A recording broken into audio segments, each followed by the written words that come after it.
오늘은 종교개혁주일입니다. 1517년 독일의 대학촌인 비텐베르크에 존 태첼이라고 하는 사람이 나타났습니다. 로마 교황청이 파견한 면죄부 판매원이었습니다. 그때 로마 캐토릭은 현재 바티칸 대성당을 짓는 중이었고 거기에 소요되는 막대한 예산을 마련하기 위해서 면죄부라고 하는 희한한 것을 만들어냈습니다. 죄를 짓고 지옥에 떨어진 조상들을 위해서 누구든지 면죄부를 사면은 돈통에 짤랑하고 떨어지는 그 순간 그 지옥에 있던 영혼이 천당으로 올라간다고 하는 이라는 황당한 소리를 하면서 면죄부를 팔았습니다. 돈으로 구원을 살 수 있다고 외칠 만큼 로마 캐토릭은 타락했습니다. 수많은 부패와 타락이 권력과 부를 지닌 로마 교회에 의해서 저질러졌습니다. 이때 한 신부가 아니오라고 외치고 나섰습니다. 그가 바로 마틴 루터입니다. 1517년 10월 31일 이른 새벽 루터는 비텐베르크 성당의 정문에 로마 캐토릭에 항의하는 95개 조항의 반박문을 게시했습니다. 그리고 종교개혁의 횃불이 타오르기 시작한 것입니다. 이 개혁의 깃발 아래에서 각국의 개혁자들이 각자 자기 나라에 들어가서 개혁의 정신을 이어갔습니다. 루터가 또 칼빈과 쥐잉글이 존 낙스 이런 사람들이. 이 중에 존 낙스는 자기의 고향 스코틀랜드로 돌아가서 칼빈의 신앙 노선을 따르면서 동시에 교회를 독특한 방법으로 운영하기 시작했습니다. 그것은 바로 회중들에 의해서 선출된 장로가 교회를 이끌어가도록 한 것입니다. 여기서 오늘 우리 교회 장로교회가 시작한 것이고 오늘 민주제도의 시초가 되었습니다. 오늘 이 뜻깊은 날을 맞이하면서 한국교회와 우리 교회에 나아갈 길을 생각해 봅니다. 생명 있는 것은 스스로를 개혁해 갑니다. 스스로 개혁해 갈 수 있다는 것은 교회가 살아있다는 증거입니다. 우리는 개혁이라고 하면 과거의 것을 부인하고 전혀 새로운 것을 추구하는 것이라고 생각하기 쉽습니다. 그러나 종교개혁은 전에 없던 새로운 것을 시도하는 것이 아니라 바로 교회로 하여금 교회의 본질로 돌아가자고 하는 것입니다. 로마 캐토릭은 물질로 부패했습니다. 로마 캐토릭은 교회의 본질을 잃어버리고 말았습니다.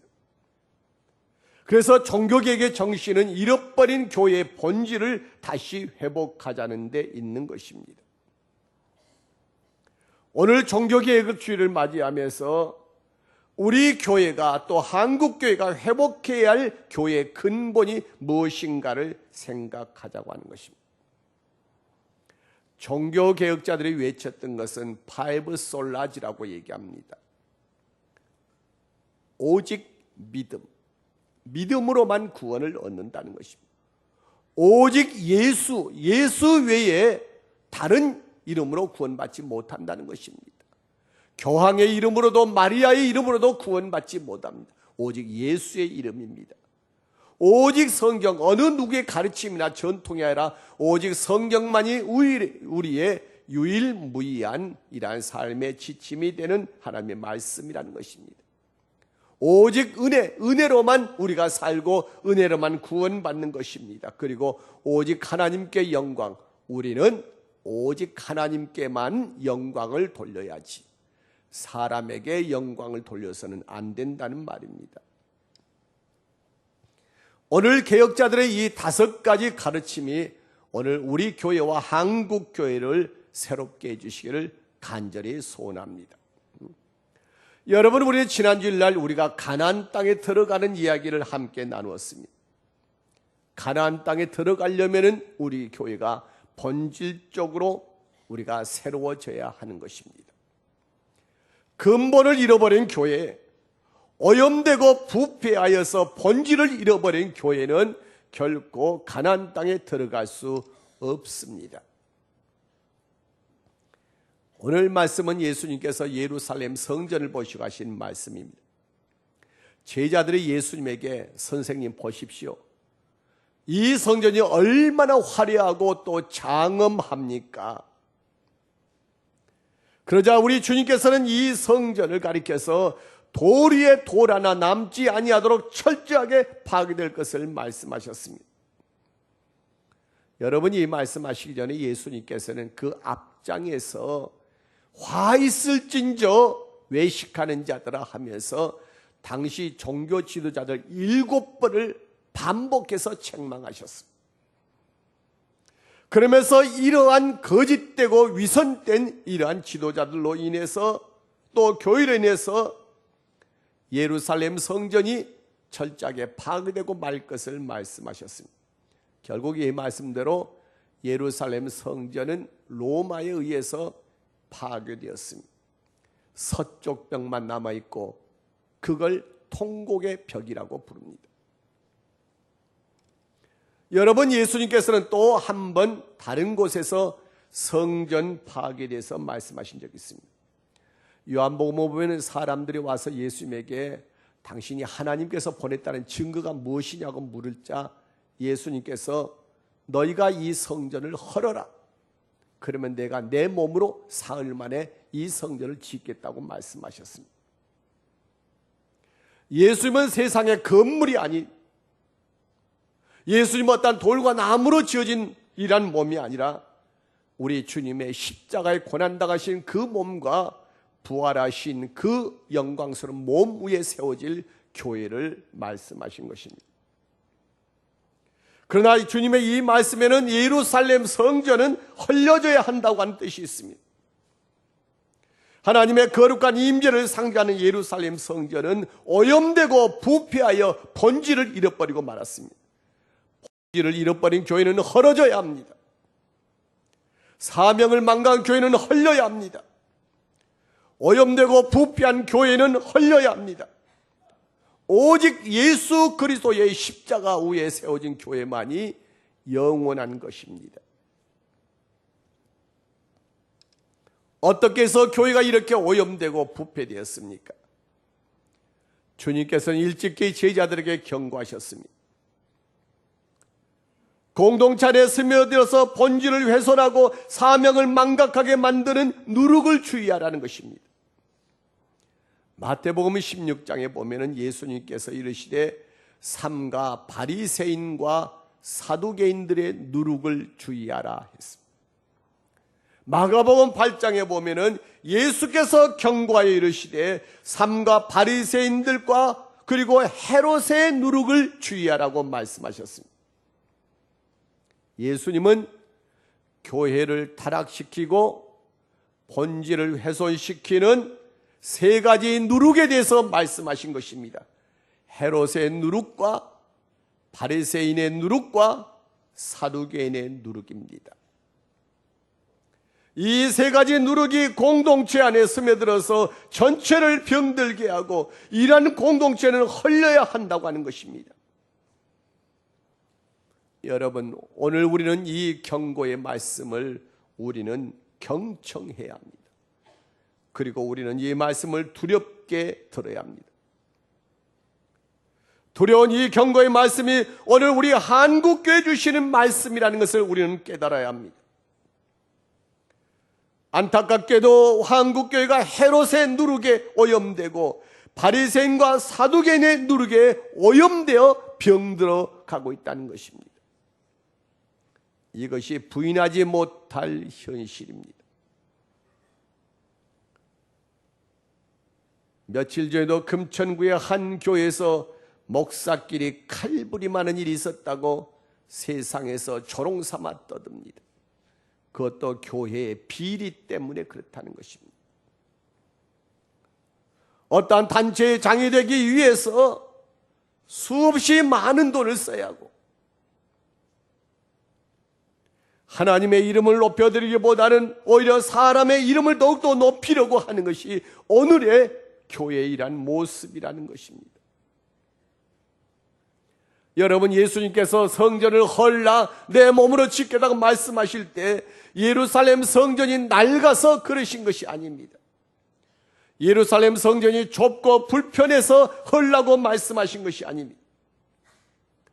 예수님께서 좀 더 크고 화려하고 웅장한 성전을 지으라고 하는 것도 아닙니다. 예수님께서는 그의 몸, 십자가에서 달리신 몸, 우리를 위해서 찢기시고 상하신 그 몸, 이 땅에 오셔서 이 땅의 모든 낮은 자들과 함께하면서 눈에서 눈물을 닦아주시고 아픈 상처를 어루만져 주시는 그 주님의 몸을 교회로 삼으라고 하는 것입니다. 여러분, 예수님께서 경고하신 헤롯의 누룩이 무엇입니까? 여러분, 예수님 당시에 세워졌던 성전은 헤롯이 지은 성전입니다. 그래서 이걸 헤롯 성전이라고 말합니다. 이스라엘의 성전을 3번 지었습니다. 제일 먼저는 다윗이, 솔로몬이 성전을 지었습니다. 그런데 이 솔로몬의 성전은 바벨론이 유대 나라를 멸망시킬 때 완전히 파괴되고 말았습니다. 그 다음에 두 번째 성전은 수룹바벨이 바벨론에서 다시 귀환하고 난 다음에 그 황무지 후에 다시 두 번째로 재건했지만은 이때 지은 성전은 참으로 초라한 모습이었습니다. 그리고 세 번째로 헤롯이 왕위에 올라서 이곳에 웅장하게 화려하게 새로 성전을 지었습니다. 여러분, 헤롯은 유대 사람이 아닙니다. 그는 로마에 협력해가지고 유대 나라를 멸망시키는데 앞장섰던 사람입니다. 로마에게 막대한 돈을 바쳐서 유대인의 왕이 되었습니다. 그런데 그가 유대를 다스리고 보니까 유대 사람에 너무 인기가 없습니다. 그래서 유대인의 마음을 사기 위해서 성전을 화려하게 잘 지었습니다. 그가 하나님을 믿어서 성전을 지은 것이 아니라 하나님에게 거룩한 예배를 드리면서 이 백성이 복을 받게 하기 위한 것이 아니라 자기의 이름을 내고 자기의 왕의 자를 더욱더 튼튼하고 권력을 더욱더 굳게 장악하기 위해서 성전을 세웠다고 하는 것입니다. 당시 성전의 일한 지도자인 대제사장 안나스는 막대한 돈을 바치고 대제사장 자리를 얻었습니다. 예수님이 당시의 대제사장인 가야바는 안나스의 사위입니다. 부패하고 타락한 지도자였습니다. 성전에서 직분을 돈 받고 팔고 장사하는 사람들과 결탁해서 막대한 부정이득을 취했습니다. 당시 제사장의 창고에서 그때 예루살렘에 흉년이 들었었는데 예루살렘 주민이 3년 동안 먹고 남을 만한 곡식이 쌓여져 있었다고 요세푸스라고 하는 역사가가 기록을 했습니다. 헤롯은 철저하게 이기적인 사람이요 탐욕적인 사람입니다. 욕망을 채우기 위해서는 자기의 수단과 방법을 가리지 않는 사람입니다. 자신의 이름을 내기 위해서, 자신의 권력을 유지하기 위해서 그는 어떠한 범죄도 불사합니다. 자기 중심적인 사람, 탐욕과 욕망의 사람, 바로 이러한 것을 헤롯의 누룩이라고 했고 이것들이 교회 안에 들어와서는 안 된다고 하는 것입니다. 오늘 헤롯의 누룩이 교회를 어지럽히고 있습니다. 역사가 토인비는 자기 중심성을 극복하는 교회야말로 참다운 교회요, 참다운 종교라고 얘기했습니다. 자기의 중심성의 극복, 자기의 이기심의 극복, 나를 내려놓을 줄 아는 것, 나보다는 남을 더 위안해서 참다운 그리스도인이 바로 만들어진다는 것입니다. 세상은 전부 다 자기 중심적입니다. 다 이기적입니다. 정말 이 사회가 집단 이기심으로 이 사회가 어지럽습니다. 그러나 모두가 다 이기적이고 자기 중심적이라 할지라도 교회가 교회되는 것은 교회가 자기의 중심성을 극복하고 타인을 위해서 삶을 살기 때문에 바로 교회가 교회되는 것입니다. 그러기에 이웃을 섬기는 교회, 자기를 희생할 줄 아는 그리스도인들, 어느 누군가를 위해서 중보적인 기도를 드리는 사람, 한 영혼을 구원하기 위해서 그리스도의 복음을 어떠한 모욕과 천대 가운데서 복음을 전하는 것, 이러한 가치들이 참다운 가치로 교회에서 인정되는 것입니다. 성도 여러분, 우리는 가나안에 들어가기 이전입니다. 여러분, 우리가 가나안에 들어가기 전에 우리 속에 헤롯의 누룩이 없는가를 살펴야 합니다. 내 사역에 나 중심적인 것, 내 욕심과 내 욕망, 소위 내가 없는지를 살펴야 합니다. 그리고 나를 내려놓을 줄 알아야 합니다. 자기의 중심성과 이기주의와 자기의 욕망을 내놓고 이 땅에 섬기기 위해서 오신 예수 그리스도를 본받는 여러분 되시기를 예수 이름으로 간절히 축원합니다. 그리고 예수님은 바리새인의 누룩을 주의하라고 하셨습니다. 마태복음 23장에 바리새인들의 죄를 열거하시는데 그 모든 죄를 종합해 보면은 그들의 말은 그럴듯하게 하지만은 그들의 행동은 전혀 딴판이라는 것입니다. 겉으로 드러난 형식은 그럴듯하나 속 내용은 전혀 없다는 것입니다. 그러게 그들은 외식하는 자, 겉으로 꾸미는 자요, 형식만 그럴듯하게 꾸미는 자들이란 말입니다. 그래서 주님께서는 이 바리새인들을 가리켜서 잔과 대접의 겉은 깨끗하되 그 속에는 방탕과 탐욕이 가득하도다 했습니다. 그들은 형식주의자들이며 외식하는 것이며 겉으로는 하나님을 섬기지만은 속으로는 자기 자신을 섬기는 자들이었단 말입니다. 여러분, 우리는 이 말씀을 들으면서 혹시 내 안에 바리새인의 누룩이 없는가를 살필 수 있어야 합니다. 한국 교회는 어떻게 보면 전성기를 누리는 뜻도 합니다. 화려하고 웅장한 건물과 그리고 완벽하게 갖추어진 여러 가지 시설들을 자랑합니다. 섬세하고 세련된 말씀과 훈련된 찬양은 듣는 이의 마음을 만져줍니다. 매력있는 매너와 미소와 형제여 자매여 하는 이란 호칭 속에 이 세상이 아닌 다른 세상에서 사는 것 같은 생각도 하게 됩니다. 그러나 진정 한국교회에 회개의 눈물이 있는가? 진정 한국교회에 예수 그리스도의 십자가가 있는가? 교회 안에 어렵고 절망하는 이웃, 아파하는 이웃에 대한 자리가 교회 안에 있는가? 지난주일 저녁에 교회 창립 기념 찬양의 밤, 엘림 성가대가 이곳에서 찬양할 때 이 찬양대 맨 앞줄 가운데쯤 해서 여러분이 잘 아는 주연이가 그곳에 섰습니다. 여러분, 주연이의 상태를 여러분 잘 아십니다. 율동하지만 한 박자가 언제나 느립니다. 음정이 어떻고 박자가 어쩐지 저는 잘 모르겠습니다. 모든 것이 부족하지만 열심히 따라하는 그 모습을 보면서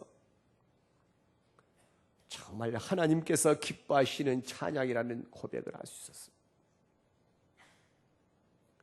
여러분, 성가대 맨 앞줄 가운데 주연이를 세웠습니다. 그의 자리를 마련해 주었습니다.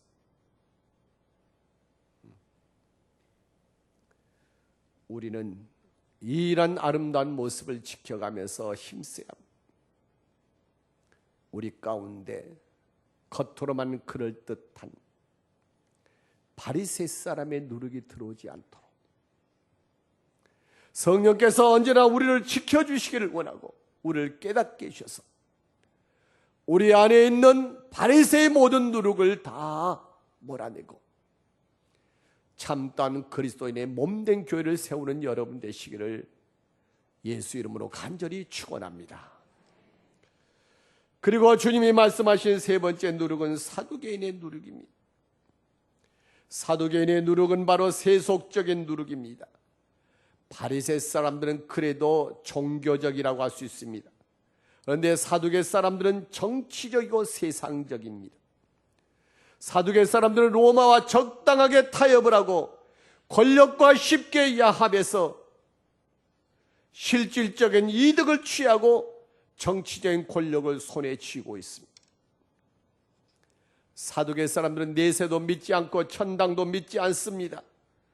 그러나 그들은 스스로 말하기를 윤리적이라고 말하지만은 말만 그렇습니다. 세상이 전부인 양 세상을 즐기면서 사는 사람입니다. 세상과 적당히 타협하면서 좋은 게 좋은 거지라고 이렇게 말하는 사람들입니다. 성도 여러분, 정말 한국교회 사두개인의 누룩이 들어와서 한국교회를 위협하고 있습니다. 교회 안에 세상적인 것들이 너무 많이 들어와 있다는 것입니다. 교회는 복음을 전한다는 그 미명으로 너무나도 쉽게 세상과 타협하고 있습니다. 교회는 순수성을 잃어버리고 오염되어서 본분을 상실해가고 있습니다. 어떤 교회는 이미 고급스럽고 고상한 사교 클럽으로 전락해버린 교회도 있습니다. 여러분, 하나님께서 야곱의 자손 70명을 저 멀리 떨어진 고센 땅에 살게 하신 이유를 알아야 합니다. 애굽 사람과 멀리 떨어져 두신 것은 애굽의 문화와 애굽의 풍속에 물들지 않기를 바라는 하나님의 마음입니다. 하나님의 이스라엘을 가나안 땅에 주시면서 철저하게 이방 사람들과 격리시킨 뜻을 알아야 합니다. 이방인의 문화와 이방인의 우상과 이방인의 습관들이 이스라엘을 타락시키고 병들게 할 것을 하나님께서는 걱정하셨습니다. 여러분, 오늘 세상에서 교회가 단절될 수는 없습니다. 교회는 개토는 아닙니다. 그러나 교회는 이 세상 속에서 이 세상을 거룩하게 변화시키는 사명을 가지고 교회가 세워진 것입니다. 그러게 교회가 세상으로부터 그들의 못된 것을 받아들이는 것이 아니라 교회가 거룩한 것들로 그들을 변화시키는 것이 바로 교회인 것입니다. 하나님께서 왜 이곳에 은광교를 세우셨습니다? 우리의 은광교가 하나님의 거룩함으로 이 땅을 변화시키는 교회가 되라고 이곳에 세워주신 것입니다. 하나님께서 이제 가나안에서의 삶을 우리에게 허락하실 것입니다. 우리는 모든 것이 풍족해지면 우리는 세상적인 것과 적당하게 즐기면서 살려고 합니다. 그러나 그러지 마십시오. 우리 주님께서 이곳에 세우시고 우리를 가나안으로 인도하신 것을 생각하며 이 세상에서 세상에 물들지 아니하고 하나님의 거룩함을 취하는 성도 여러분과 교회가 되시기를 예수의 이름으로 간절히 축원합니다. 요한복음에서 예수님께서 성전을 헐라 내가 내 몸으로 사흘 만에 짓겠다고 말씀하셨습니다. 예수님에게서는 교회는 그리스도의 몸입니다. 교회의 존재에 의미하사 하면 그리스도의 몸이 되는 것입니다. 지난주일 저녁에 제가 말씀을 전하면서 제가 불렀던 노래가 금관의 예수라고 하는 노래입니다. 금관을 쓰신 예수. 왜 예수님은 금관을 쓰셨을까? 이 제목은 역설적인 뜻을 갖고 있습니다. 이 제목은 한국교회가 가시관을 쓰신 그리스도는 버리고 금관을 쓰신 예수만 믿는다고 하는 이러한 책망이 그 안에 담겨져 있단 말입니다. 예수님께서 우리에게 너희는 그리스도의 몸이라고 말씀하실 때 그 몸은 하늘나라에서 영광을 받으시는 그리스도가 아니라 이 땅에 오신 그리스도이십니다. 하나님은 그 몸으로 이 땅의 가장 낮은 곳에 오셔서 이 땅의 낮은 자를, 슬픈 자를, 외로운 자를, 병든 자를, 가난한 자를, 절망한 자를 찾으신 것입니다. 그리고 우리 주님께서는 그의 모든 생명을 바쳐서 그들을 섬겨주신 것입니다. 그리고 교회를 세우시면서 너희가 내 몸이라고 말씀하신 것은 오늘 교회가 바로 그리스도처럼 이 땅을 섬기는 자로 세워질 것을 바라신 것입니다. 칼 발트라는 신학자는 십자가와 부활이 교회의 본체며 존재의 근거가 된다고 말을 했습니다. 교회는 어떠한 천재가 조직한 것도 아니고 어느 권력자가 심혈을 기울여서 세운 것도 아닙니다. 하나님께서는 나사렛 땅에 한 젊은이로 오셨습니다. 인류를 위하여서 아낌없이 그의 생명을 희생하셨습니다. 하늘 아버지가 이를 인정해서 그를 사망에서 다시 살리셔서 승리하게 하셨습니다. 그리고 이러한 사실을 보고 또 경험한 사람들이 나도 예수의 십자가의 삶을 살겠노라고 모여들었습니다. 부활의 감격으로 승리를 확신하면서 그들이 모여들었습니다. 그들은 예수의 몸이 되기 위해서 이 땅을 섬기신 그리스도의 삶을 살기 위해서 십자가를 지시고 가시관을 쓰신 그리스도의 모습을 본받기 위해서 모여든 그들에게 성령이 임재해서 그들이 바로 그렇게 교회를 세웠습니다. 우리는 예수 그리스도의 몸을 세워야 합니다. 예수의 몸인 교회는 우리의 삶의 자리에서 십자가의 삶을 통해서 세우는 것입니다. 오늘 우리가 헐어야 할 것이 무엇입니까? 우리 속에는 헤롯의 성전을 헐어야 합니다. 바리새 사람의 누룩과 사두개의 누룩으로 오염되고 타락된 성전을 내 마음속에서 헐어버려야 하고 이 안에서 헐어버려야 합니다. 그리고 주님이 주신 그 희생과 사랑의 교회를 세워야 합니다. 십자가의 삶은 고통스럽고 험하다고 할지 모릅니다. 그러나 우리에게는 부활의 신앙이 있습니다. 부활의 삶은 승리의 삶이요 영광의 삶이요 감동과 감격이 넘치는 삶입니다. 바로 이러한 부활의 삶은 예수의 십자가를 지고 주님의 뒤를 따르는 사람, 머리에 가시관을 쓰신 우리 주님의 그 모습을 닮아가 이 땅을 섬기는 자에게 약속된 것이 바로 부활의 삶이요 그리고 영광의 삶인 것입니다. 성도 여러분, 헤롯과 바리새인과 사두개인의 누룩으로 오염된 우리 속의 성전을 헙시다. 그리고 십자가에서 죽으시고 다시 사신 주님의 몸을 세우고 가나안의 영광을 누리는 여러분 되시기를 예수 이름으로 간절히 축원합니다. 이제 다 일어나서 함께 우리 주님의 몸된 교회를 사랑하며 찬송하겠습니다.